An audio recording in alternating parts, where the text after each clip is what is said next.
महिलाओं को 33% रिजर्वेशन चाहे दिया हो, चाहे टॉयलेट्स दिए हो, चाहे अनाज दिया हो, चाहे गैस सिलेंडर्स दिया हो, तो उससे पता चलता है कि कौन देवता है और कौन दैत्य है। जो महिलाओं का अपमान करते हैं उनको जो है इस तरह से सरेआम जो है मेरा घर तोड़ा गया, गंदी गंदी गालियां मुझे दी गई। कुछ मूर्खों के इकट्ठे हो जाने से देश के टुकड़े नहीं हो सकते। हमारी सारी पार्टी के लिए ही ये एक ऐतिहासिक जीत है और जाहिर सी बात है हम सब कार्यकर्ता बहुत ही ज्यादा उत्साहित हैं, बहुत इस चीज को लेकर धन्यवादी हैं पूरे महाराष्ट्र की जनता के, पूरे भारत की जनता के, टू बी ऑनेस्ट।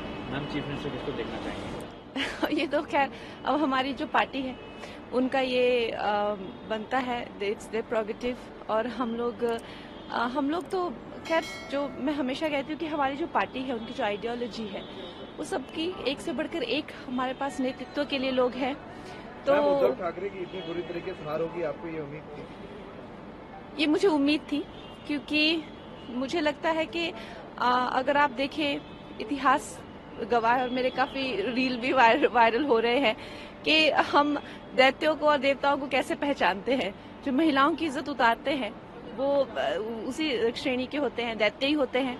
और जो महिलाओं को सम्मान देते हैं, आज हमें अगर महिलाओं को 33% रिजर्वेशन चाहे दिया हो, चाहे टॉयलेट्स दिए हो, चाहे अनाज दिया हो, चाहे गैस सिलेंडर्स दिया हो, तो उससे पता चलता है कि कौन देवता है और कौन दैत्य है। तो दैत्यों का वही हुआ जो होता है हमेशा, उनकी हार हुई।